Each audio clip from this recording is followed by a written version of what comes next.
والصلاة والسلام عليك يا رسول الله. الصلاة والسلام عليك يا رسول الله. الصلاة والسلام عليك يا حبيب الله. الصلاة والسلام عليك يا حبيب الله. الصلاة والسلام عليك يا نبي الله. الصلاة والسلام عليك يا نبي الله. الصلاة والسلام عليك يا نور الله. الصلاة والسلام عليك يا نور الله. وعلى آلك وأصحابك يا حبيب الله. وعلى آلك وصحبك يا حبيب الله. صلى الله تعالى عليه وسلم. صلى الله تعالى عليك وسلم. پڑھیے اللہم اللہم صلی صلی علی سیدنا سیدنا مولانا مولانا محمد فی افضل کلامنا اول کلامنا اللہم صلی علی سیدنا سیدنا مولانا مولانا محمد فی اوسط کلامنا اوسط کلامنا اللہم صلی علی سیدنا مولانا محمد فی آخر کلامنا. اس درود پاک کو کوئی بندہ مغرب میں پڑھ لے تو فجر تک، اور فجر میں پڑھ لے تو مغرب تک درود پاک پڑھنے کا ثواب ملتا رہے گا. انشاءاللہ اس کی صبح شام عادت بنائیں.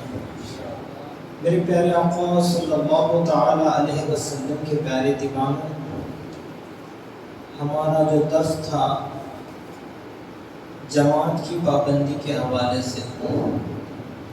اب آئیے، جو جماعت کی پابندی نہیں کرتا، آقا دو جہاں صلی اللہ تعالی علیہ وسلم نے اس بندے کے لیے کیا فرمایا جو نماز کی جماعت کے ساتھ پابندی کے ساتھ نماز نہیں پڑھتا. آقا دو جہاں صلی اللہ علیہ وسلم ارشاد فرماتے ہیں، جو شخص جماعت کے ساتھ نماز پڑھنے میں سستی کرے گا، اللہ عز و جل اس کو 12 بلاؤں کے ساتھ عذاب دے گا. 12 بلاؤں کے ساتھ. 3 بلائیں دنیا میں، اور 3 بلائیں موت کے وقت، اور 3 بلائیں قبر میں، اور 3 بلائیں قیامت کے دن. اللہ اکبر. اب آئیے، جو 3 بلائیں جو دنیا میں ملنے والی ہے اس کے حوالے سے انشاءاللہ سنیں اور اپنی اصلاح کرنے کی کوشش کریں. 3 بلائیں جو دنیا میں آئیں گی، ان میں سے پہلی بلا یہ ہے کہ اس کی روزی سے برکت اٹھا لے گا. روزی تو ملے گی لیکن اس میں برکت نہیں رہے گی. یہ پہلی بلا ہے جو جماعت کے ساتھ نماز چھوڑ دیتا ہے. اور دوسری بلا یہ ہے کہ اس سے صالحین کا نور چلا جائے گا. یعنی اس کے چہرے میں ایک نور ہے جو مومن کا نور، جسے کافر بھی دیکھ کر متاثر ہو جاتا ہے کہ یہ مسلمان ہے. ایسا جو نور جو چہرے میں ہوتا ہے، اللہ تعالیٰ جماعت سے نماز چھوڑنے کی وجہ سے وہ نور بھی چھین لے گا. جو دوسری بلا ہے. اور تیسری بلا یہ ہے کہ وہ تمام ایمان والوں کے دلوں میں ناپسندیدہ ہو جائے گا. ناپسندیدہ ہو جائے گا. آپ دیکھ لیں، دنیا میں مسلمان تو دور کی بات ہے، کافر بھی مسلمان کو پسند نہیں کرتا. وجہ کیا ہے؟ یہ ہماری بدعمالیاں ہیں جو ہم نے اللہ کے گھر کو ویران کر دیا. یا جماعت کے ساتھ ہم نے نماز پڑھنا چھوڑ دیا تو ایک دوسرے کی محبت اب دل میں نہیں رہی. مسلمان کی محبت مسلمان سے نہیں رہی، بھائی کی محبت بھائی سے نہیں رہی، رشتہ دار کی محبت رشتہ دار سے نہیں، حتیٰ کہ یہ کافر بھی نہیں پسند کرتا. ذرا سوچو، ہم ماتم کرتے ہیں کہ کافر ہمیں مار رہا ہے، مسلمانوں کو مار رہا ہے. کبھی اپنے بارے میں بھی غور کرو. جس رب کا ہم کلمہ پڑھتے ہیں، وہ خدا طاقت والا رب ہمیں ایسے ہی کیوں چھوڑ دیا؟ اس کی وجہ یہ ہے کہ ہم نے خود اپنے نفس پر ظلم کیا. یہ 3 بلائیں تھی جو دنیا میں ملنے والی تھی. اب آئیے، جو 3 بلائیں ہیں وہ موت کے وقت آنے والی ہیں. اس میں سے پہلی بلا، اس کی روح اس حالت میں قبض کی جائے گی جبکہ وہ پیاسا ہوگا، اگرچہ وہ سارے نہروں کا پانی بھی پی لے مگر پھر بھی موت کے وقت پیاسا ہی رہے گا۔ یہ پہلی بلا ہے جو موت کے وقت اسے ملنے والی ہے۔ کس وجہ سے؟ جماعت کے ساتھ نماز چھوڑنے کی وجہ سے۔ اللہ اکبر۔ وہ جتنا پانی پیتا جائے گا مرتے وقت اس کی پیاس بڑھتی جائے گی۔ دنیا میں ایسا نہیں کہ اگر پیاسے انسان کو پانی پلا دیا جائے اس کی پیاس بجھ جاتی ہے، لیکن موت کے وقت جتنا پانی پیتا جائے گا اس کی پیاس بڑھتی جائے گی۔ اللہ اکبر۔ یہ دوسری بلا، پہلی بلا ہے اس کی جان کنی بڑی سخت ہوگی، اس کی جان کنی بڑی سخت ہوگی، اس کی روح نکلتے وقت بہت تکلیف ہوگی۔ حتیٰ کہ آقا دو جہاں صلی اللہ علیہ وسلم نے یہ فرمایا کہ جب اس کی روح نکالی جاتی ہے تو ایسا محسوس کرتا ہے کہ زمین و آسمان کے بیچ وہ دب گیا ہے، بس اسے سانس لینے کے لیے سوئی کے ناکی کے برابر جگہ مل رہی ہے، اس سے وہ سانس لے رہا۔ اتنی تکلیف۔ ایک مقام پر موسیٰ علیہ السلام سے پوچھا گیا کہ جب ان کی روح نکالی گئی تو آپ نے کیسا محسوس کیا؟ تو موسیٰ علیہ السلام فرماتے ہیں زندہ بکری کی کھال جب قصائی کھینچتا ہے، نکالتا ہے تو بکری کتنا تڑپتی ہے، اس سے بھی زیادہ تکلیف موت کے وقت روح نکالنے پر ہوتی ہے۔ اللہ اکبر۔ اور تیسری بلا موت کے وقت اس کے ایمان کی بربادی کا خطرہ ہوگا۔ شیطان پوری زندگی اس کے نام اعمال کو برباد کرنے کی کوشش کرتا ہے، گناہ میں لگا دیتا ہے، لیکن موت کے وقت بھی وہ آخری وار کرتا ہے تاکہ وہ ایمان اس کا خراب ہو جائے اور مرنے کے بعد وہ جہنم میں چلا جائے۔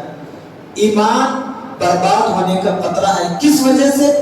نماز جماعت سے چھوڑنے کی وجہ سے۔ اور وہ تین بلائیں جو قبر میں آئے گی ان میں سے پہلی بلا اس پر منکر نکیر کے سوالات سخت ہو جائیں گے۔ اللہ اکبر۔ اور دوسری بلا اس کی قبر تاریکی بہت شدت اختیار کر لے گی، اور تیسری بلا قبر اس قدر تنگ ہو جائے گی کہ تمام پسلیاں آپس میں مل جائیں گے۔ اللہ قبر ایک تو سوالات سخت ہوں گے اور اس کی قبر میں اندھیرا زیادہ ہوگا اور اسے قبر دبائے گی۔ کس وجہ سے؟ نماز جماعت سے چھوڑنے کی وجہ سے۔ اللہ اکبر۔ اور قیامت کے دن آنے والی بلاؤں میں سے پہلی بلا اللہ کی بارگاہ میں اس کا حصہ بڑا سختی سے ہوگا، اور دوسری بلا اس پر رب تعالیٰ کا غضب ہوگا، اور تیسری بلا اللہ رب العزت اس کو آگ کا عذاب دے گا، یعنی جہنم میں داخل کرے گا۔ اللہ اکبر۔ میرے پیارے آقا صلی اللہ تعالی علیہ وسلم کے پیارے دیوانوں، جو جماعت کے ساتھ نماز ترک کرے تو یہ 12 بلاؤں میں مبتلا ہوگا۔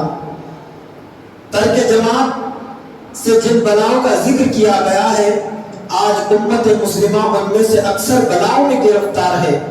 وجہ صرف ترک جماعت ہے۔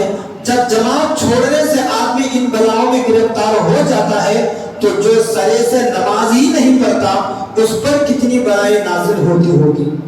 اللہ اکبر۔ اللہ عز و جل کے پیارے حبیب صلی اللہ علیہ وسلم نے بے حد کرم فرمایا کہ ہر پریشانی کا سبب بھی بتا دیا اور اس کا علاج بھی۔ اب ہماری ذمہ داری ہے کہ ہم اپنی اصلاح کریں اور جماعت کی پابندی کی کوشش کریں، انشاءاللہ ہماری سب پریشانیاں دور ہو جائیں گی۔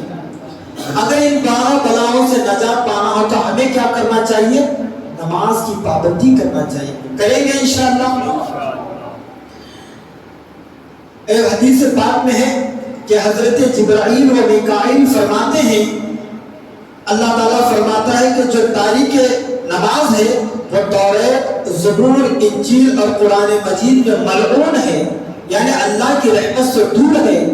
اللہ اکبر۔ ملعون کا مطلب یہ ہے کہ اللہ سبحانہ وتعالی کی رحمت سے دور ہونا۔ رب کی رحمت سے جو دور ہو جائے اس کو کون قریب کرے گا اور کون پناہ عطا کرے گا؟ لہذا خدا نماز کی پابندی کریں اور آئندہ نماز ترک کرنے سے توبہ کر لیں انشاءاللہ۔ میرے پیارے آقا صلی اللہ تعالی علیہ وسلم کے پیارے دیوانوں، نماز با جماعت کی حکمتیں میرے پیارے آقا صلی اللہ علیہ وسلم کے پیارے دیوانوں، اس میں کوئی شک نہیں کہ نماز انسانی زندگی کے تمام گوشوں، شعبوں اور زاویوں پر محیط ہونے کے ساتھ ساتھ معاشرے میں اجتماعیت کی فروغ میں ہر سطح پر مکمل اثر رکھتی ہے۔ فرمان الہی ہے وَأَقِيمُوا الصَّلَاةَ وَآتُوا الزَّكَاةَ وَارْكَعُوا مَعَ الرَّاكِعِينَ، اور نماز قائم کرو، زکوٰۃ ادا کرو اور رکوع کرنے والوں کے ساتھ رکوع کرو۔ اس آیت میں نماز باجماعت کا حکم صراحت کے ساتھ دیا گیا، ایک اقیم الصلاۃ میں اور دوسری جگہ میں وَارْكَعُوا مَعَ الرَّاكِعِينَ میں، ان دونوں جگہوں پر امر کا صیغہ جمع استعمال کیا گیا ہے۔ آیت کے آخری حصے میں نماز کو ایک جگہ باہمی طور پر ادا کرنے کی تلقین زیادہ وضاحت کے ساتھ موجود ہے۔ قرآن میں جماعت کے ساتھ پڑھنے کی تاکید زیادہ بتاتی ہے یہ آیت مبارکہ۔ میرے پیارے آقا صلی اللہ تعالی علیہ وسلم کے پیارے دیوانوں، گھر کے گوشے کی خلوت کی بجائے نماز پنجگانہ مسجد میں باجماعت ادا کرنے کا حکم اپنے اندر بہت سی حکمتوں کا حامل ہے۔ چند حکمتیں درج ذیل ہیں۔ پنجگانہ نماز مسجد میں باجماعت ادا کرنے سے مسلمانوں کو دن میں 5 مرتبہ اکٹھا ہونے کا موقع میسر آتے ہیں۔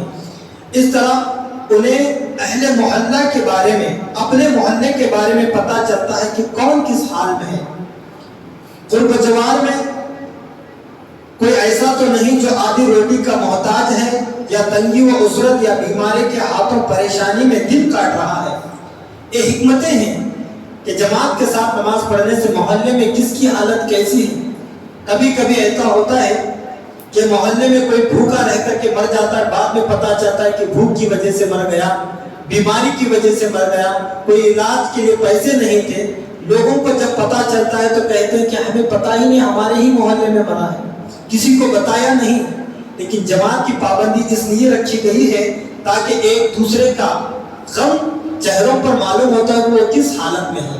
میرے پیارے آقا صلی اللہ تعالی علیہ وسلم کے پیارے دیوانوں، نماز کی یکجائی، باہمی قرب و موالست اور محبت کے رشتے مضبوط و مستحکم کرنے میں ناصر و مددگار بنتی ہے۔ ایک دوسرے کی خوشی اور غم اور سکھ دکھ میں شریک ہو کر ہی ایک صحت مند اور صالح معاشرے کی تعمیر ممکن ہے۔ ہمیشہ نماز باجماعت کی ادائیگی سے انسان کے دل میں یہ حساس جاگزین ہو جاتا ہے کہ جب بغیر کسی شرعی عذر کے گھر کے اندر رہ کر انفرادی سطح پر نماز جیسے فریضے کی بجائے آوری ممکن نہیں، تو افراد معاشرہ ایک دوسرے سے الگ تھلگ کیسے رہ سکتے ہیں۔ رب قدیر جل وعلا ہم سب کو نماز باجماعت کی پابندی کرنے کی توفیق عطا فرمائے۔ میرے پیارے آقا صلی اللہ تعالی علیہ وسلم کے پیارے دیوانوں، یہ چند باتیں تھیں ہم نے ایک مطلب سنی کہ جو نماز باجماعت ترک کرتا ہے تو 12 بلاؤں میں گرفتار ہوتا ہے۔ اگر ایسے ہمارے اندر کچھ خامیاں ہیں تو اسے دور کرنے کی کوشش کریں اور اپنی اصلاح کریں اور نمازوں کی پابندی کرنے کی کوشش کریں۔ اللہ تعالیٰ میری اور آپ کی مغفرت فرمائے۔ کہنے سننے میں مجھ سے کوئی غلطی لفظ رہے گا تو اللہ پاک اپنے حبیب صلی اللہ علیہ وسلم کی صحبت میں معاف فرمائے۔ استغفر اللہ ربی من کل ذنب واتوب الیہ۔ السلام علیکم ورحمۃ اللہ وبرکاتہ۔